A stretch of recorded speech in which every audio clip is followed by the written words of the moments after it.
A stingy old lawyer who had been diagnosed with a terminal illness was determined to prove wrong the saying, "You can't take it with you." So after much thought and consideration, the age-old ambulance chaser finally figured out how to take at least some of his money with him when he died. He instructed his wife to go to the bank and withdraw enough money to fill 2 pillowcases. And then he directed her to take the money and the bags to the attic and leave them directly above his head. His plan was that when he died, he would reach out and grab them on his way to heaven. Several weeks later, after his funeral, the deceased lawyer's wife had gone up to the attic to clean. She came upon those 2 forgotten pillowcases stuffed with cash, and she exclaimed, "Oh, that darn old fool, I knew he should have put the money in the basement." Ooh, ow. Leviticus 25 teaches us about one of the most wonderful laws that God gave in the Old Testament, the law of the year of Jubilee. The year of Jubilee was the 7th of a series of 7 sabbatical years. Every 7th year there would be a special year. And because it was never practiced in all of Israel's history to anybody's knowledge, nobody knows for sure whether it was a separate year to itself or whether it was the same year as that 7th sabbatical year, the 49th year in the cycle. I think, and we'll see some reasons why a little bit later, I think it was the 49th year rather than the 50th, because then it would be a celebration of both personal and real estate debts, all types of debts, every type of debt, forgiven at once. You see, when Jesus rules your life, all your debts to God are forgiven. All your crimes against God and the debt that you owe to the society of heaven because of that are forgiven. This special day on God's calendar teaches us all about what Jesus can do for you. But let's begin reading in Leviticus 25, verse 10. "And you shall consecrate or set aside the 50th year and proclaim liberty throughout the land to all of its inhabitants. It shall be a jubilee for you, when each of you shall return to his property, and each of you shall return to his clan." Now, consecrate is not a word that we use much in America today. It means to dedicate something exclusively for a certain purpose. The 50th year was to be dedicated to proclaim liberty throughout the land. Liberty for what? Liberty from your debts. Freedom from your debts. It was to be a jubilee, literally the blowing of a ram's horn for them. It was a time of celebration. Celebration of what?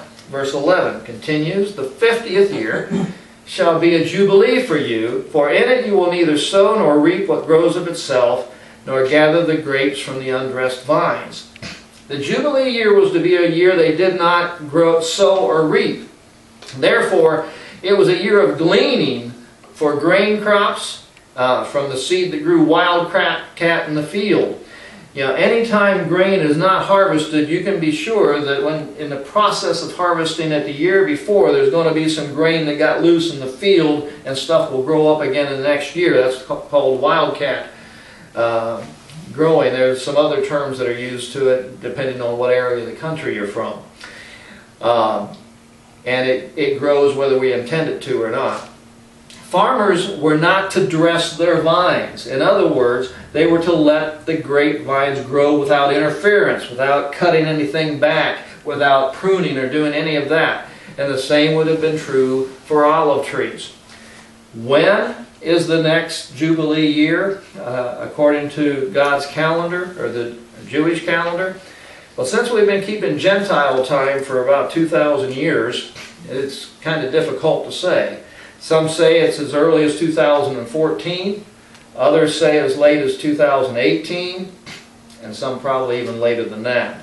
Because there's at least 3 or 4 different versions of the Jewish calendar that I am aware of, so I have no idea how many total there are out there. Interesting points to take a look at. The Balfour Declaration, which declared a nation would be established in the land of Israel, was issued on November 2nd, 1917.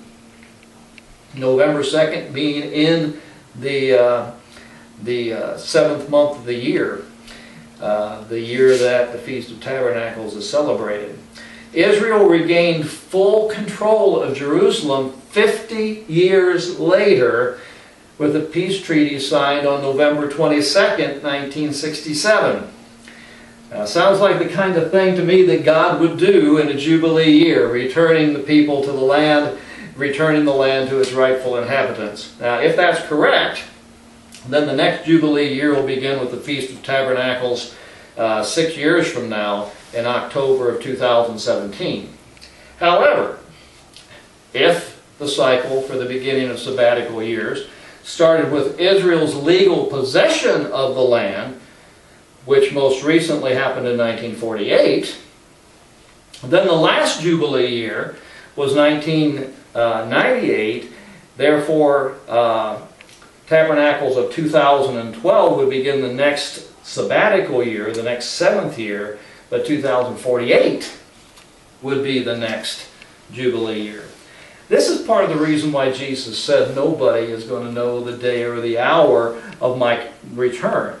God's timetable for the proper observation of His appointed times or His festivals, at this point we can only guess at the exact days and hours those are supposed to happen. If the world does not enter a time when the wrath of God is poured out on the enemies of God, beginning with Passover of 2014 or 15, then likely the next time that we'll see on God's calendar the year of Jubilee would be in the decade of 2040.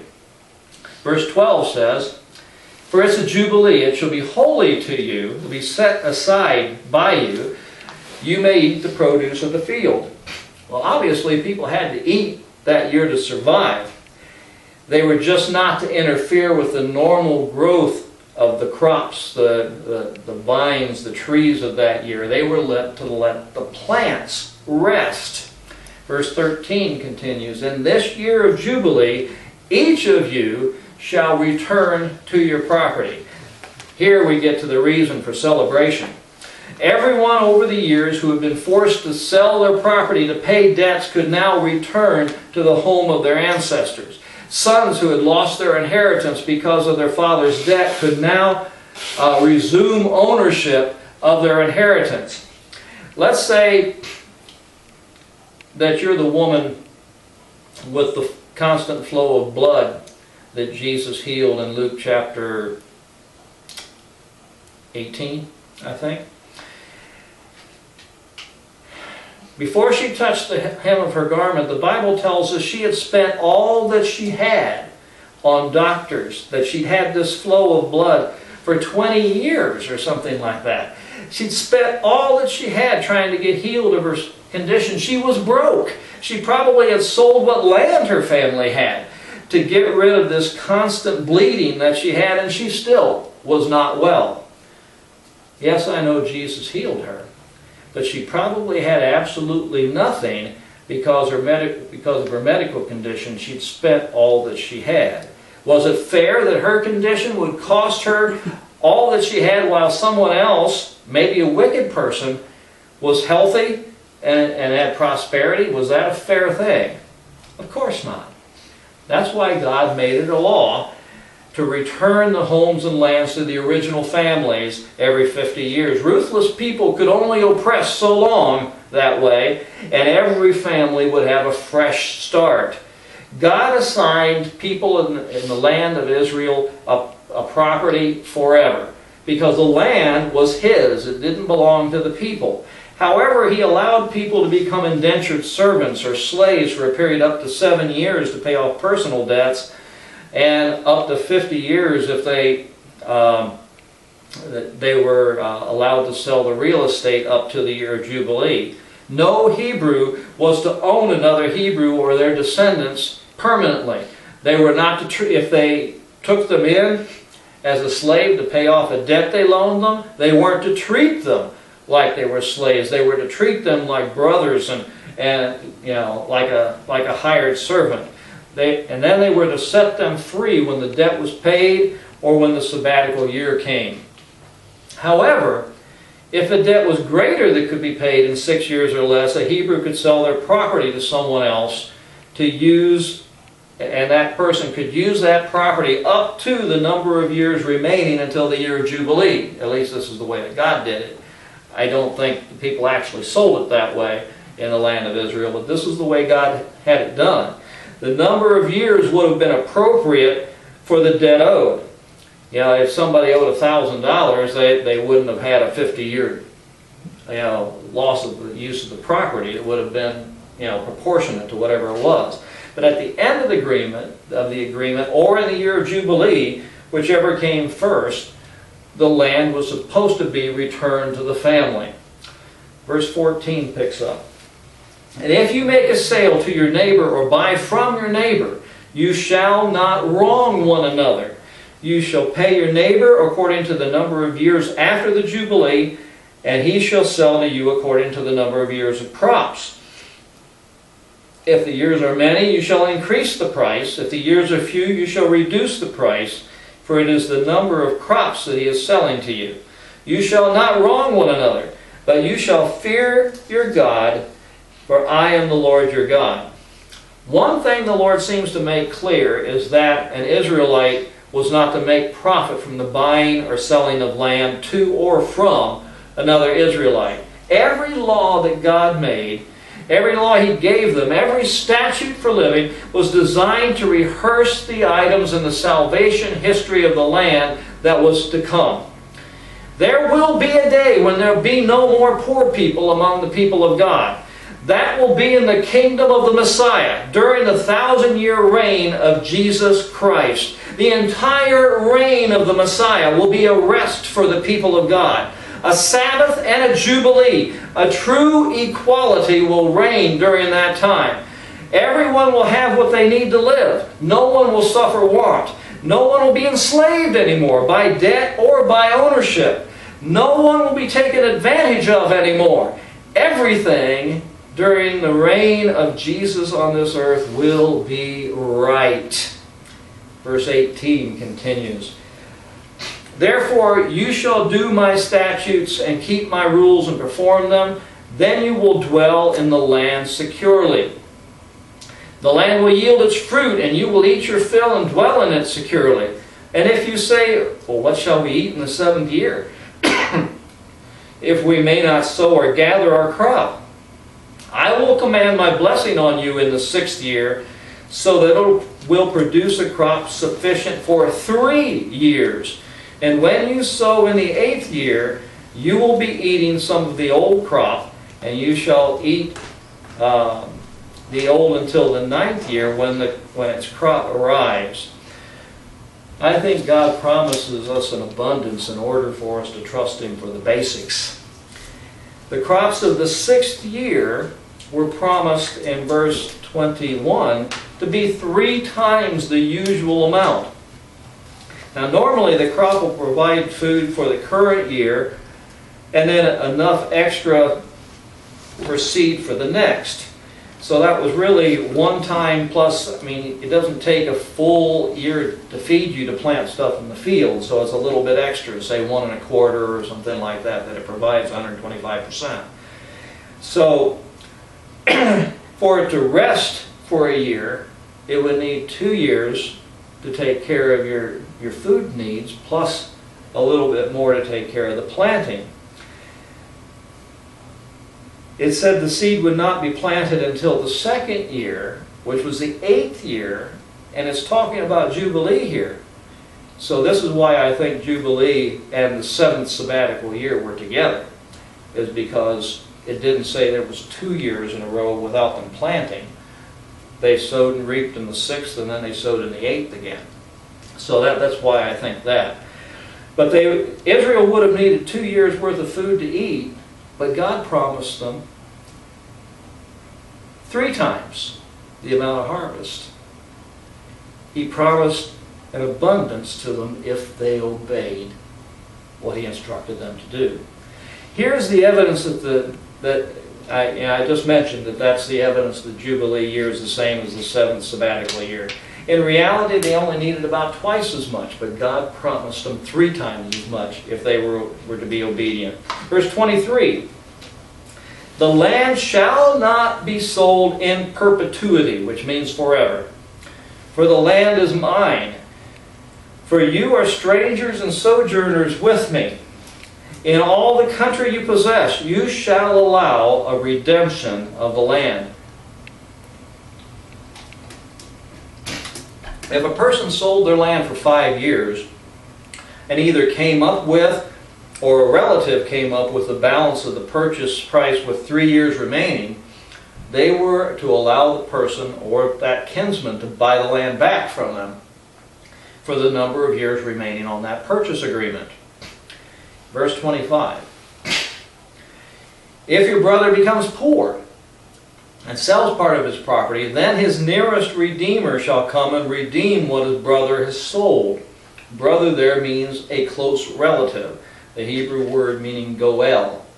And in the story of Ruth, Boaz was this kinsman redeemer, this brother that redeemed her and married her as such. Verse 26. If a man has no one to redeem it, then he himself becomes prosperous and finds sufficient means to redeem it himself. Let him calculate the years since he sold it and pay back the balance to the man whom he sold it to, and then return to his property. But if he does not have sufficient means to recover it, then what he sold shall remain in the hand of the buyer until the year of Jubilee. In the Jubilee it shall be released, and he shall return to his property. Now here comes some interesting rules God gave.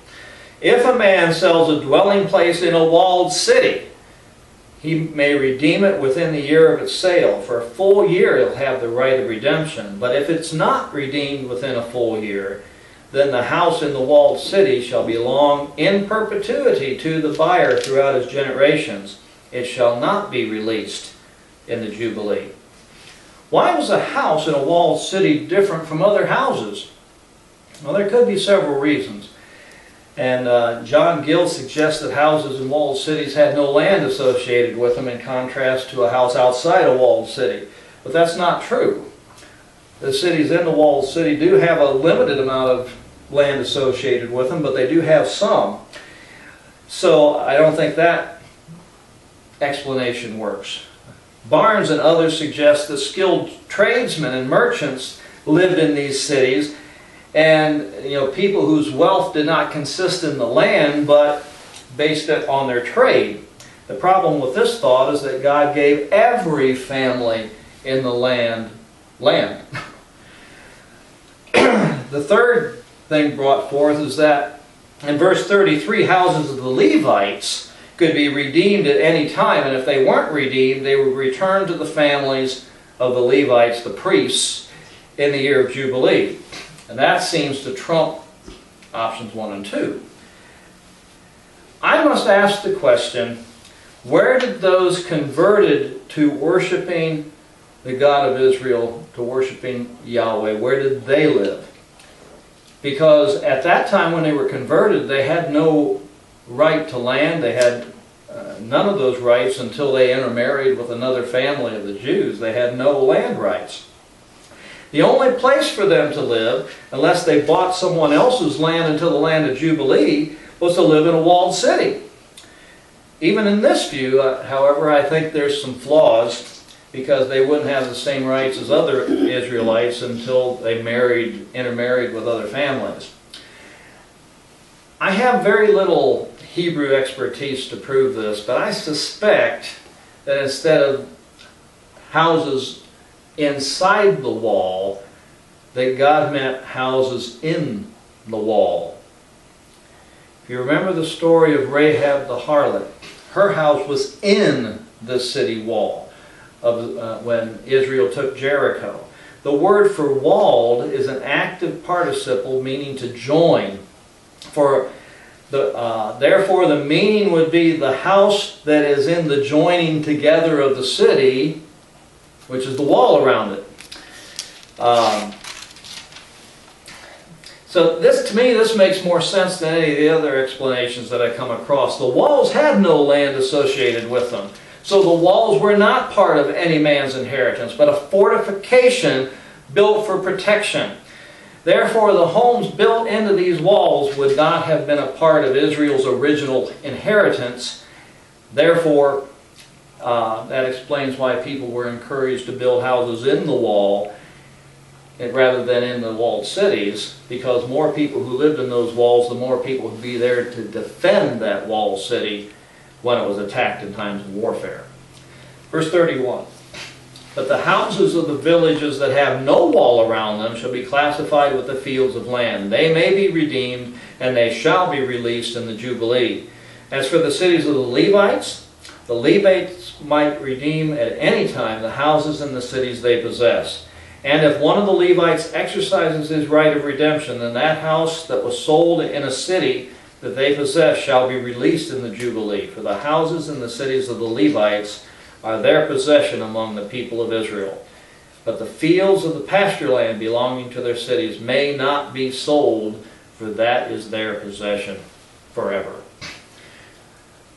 I think you can kind of see here the principle for providing a parsonage for the pastor, and that belongs, that's set aside for the ministers of the church, how that principle came out of this passage.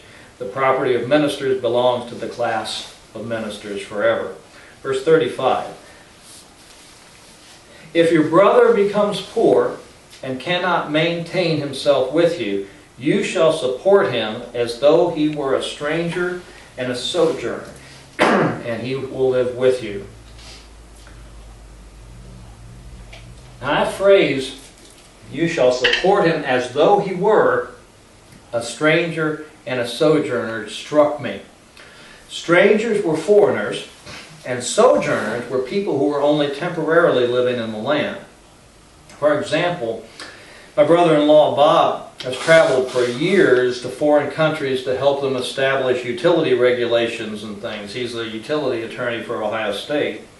The few days that he was in that country, he sojourned there. He temporarily dwelt there.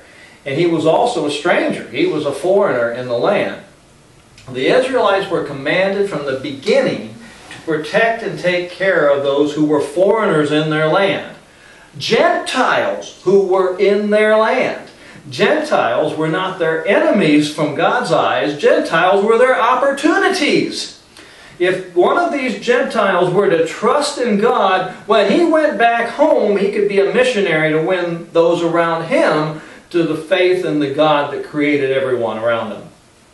God has always had a heart to win someone who's separated from him by sin. Gentiles are sons of Adam just as much as Abraham and his descendants are sons of Adam. So when God tells his people to be separate or holy, he doesn't mean to treat unbelievers like a smelly carcass on the side of the road. Not engaging in the behavior, activities, or thinking of a godly person does not mean that we don't love them, befriend them, and try to win them to faith in God. When Israel finally conquered idolatry in the times of Ezra the priest, they lost something else.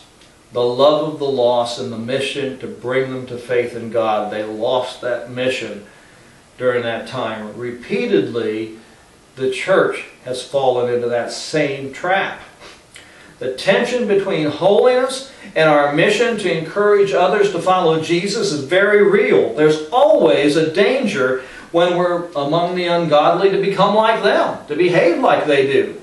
Yet it's a risk that we're commanded to take because God took the risk that His Son would become like a sinner once, like us, in order that the greater good might be accomplished. The ultimate sacrifice once for all for you and for me. Jesus didn't become like us. He offered His life for us. He alone in all history lived life free of sin. The foreigners in our land, legal or illegal, are opportunities for the people of God to share the good news of Jesus Christ. Many of us have become patriotic Pharisees. They didn't get here illegally, so sweep the land clean of them, like trash from the kitchen floor. That's not and never has been the heart of God. God always finds treasure among the trash. I'm sure glad He found me a treasure when I wasn't exactly a treasure. I was one of those. You were one if you've chosen to follow Jesus.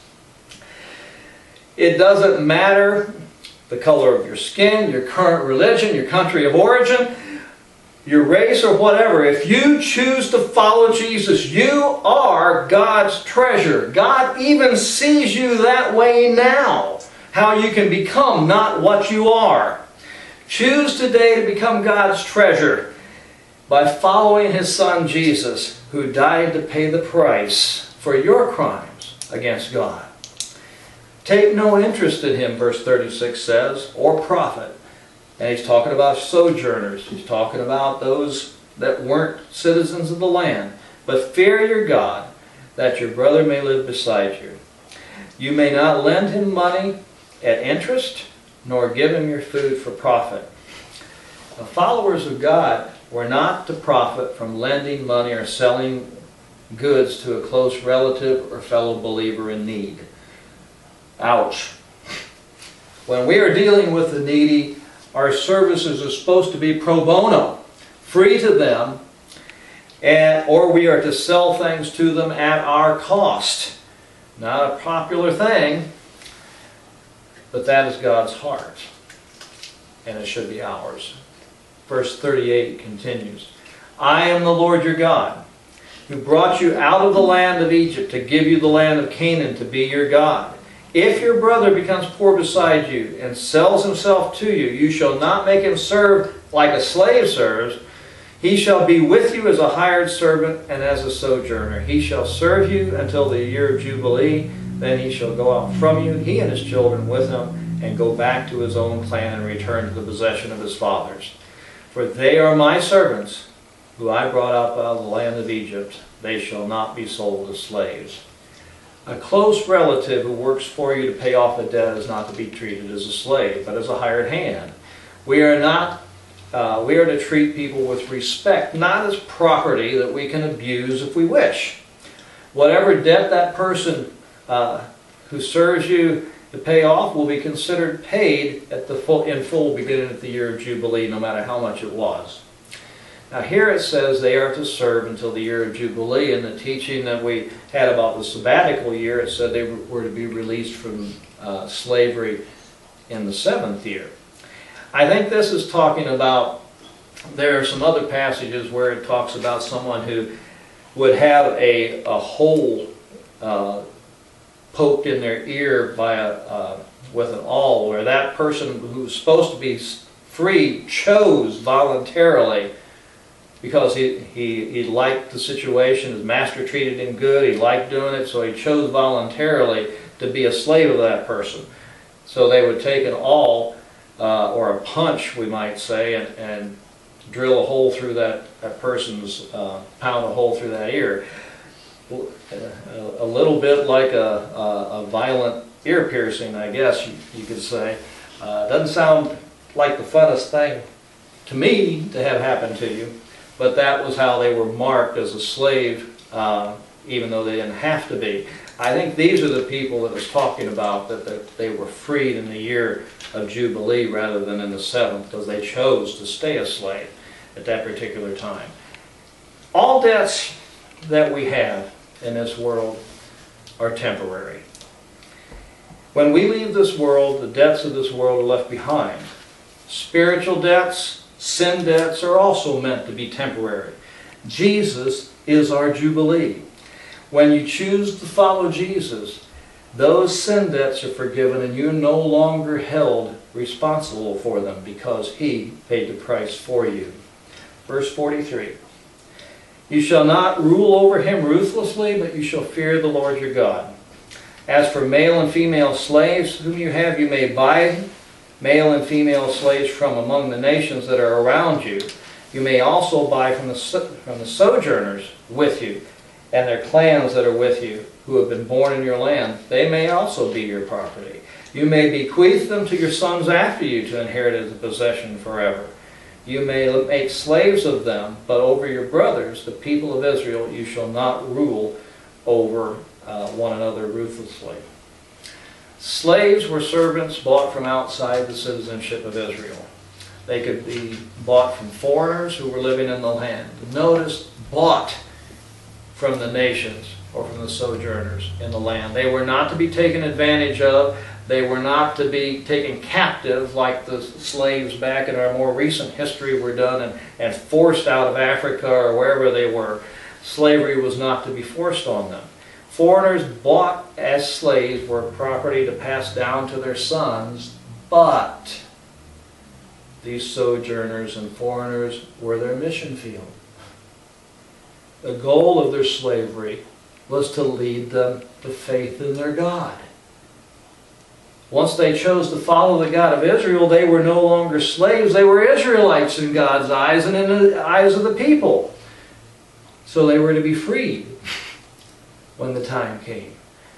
Remember, it's the sharing of the faith of Abraham that makes one a child of Abraham. It's not the sharing of a bloodline. There are no son of Abraham was to be considered a slave for life. Now, I'm sure the people of Israel missed that back then. Just as our founding fathers missed it, in our country, because many slaves back then believed in Jesus, but few, if any, were set free because they believed in Jesus here in our country. Yet as people of the book, that's exactly what our forefathers who claimed to be followers of Jesus Christ should have done. As foreigners were intended to be the mission field for the people of Israel, God has placed foreigners among us here in the U.S. as our mission field. Legal or illegal, it doesn't matter to God. Those are things that man has set up, those laws. What matters to God is a soul rescued from sin. Hispanic, Indian, Pakistani, Muslim, it doesn't matter. God sent them here to us to win them to faith in Jesus Christ. But what do we do most of the time? We treat them as the enemy. People of God, we have been missing a huge opportunity to be faithful to our God. And if we missed an opportunity to be faithful, then in reality we have been unfaithful. Jesus is our Jubilee. We who were slaves to sin have been set free. The redemption price has been paid. For everyone who chooses to follow Jesus as their anointed King, the redemption price He paid is then applied to our spiritual death. We have been set free. He whom the Son sets free is truly free. That is a reason to celebrate. If anybody has shofars in their hands, I'd tell you to blow the shofars and bang the tambourine. Shout for joy, because when Jesus rules this earth, all wrongs will be made right. Unrighteousness will be stamped out. The very presence of sin will be forbidden for 1,000 years.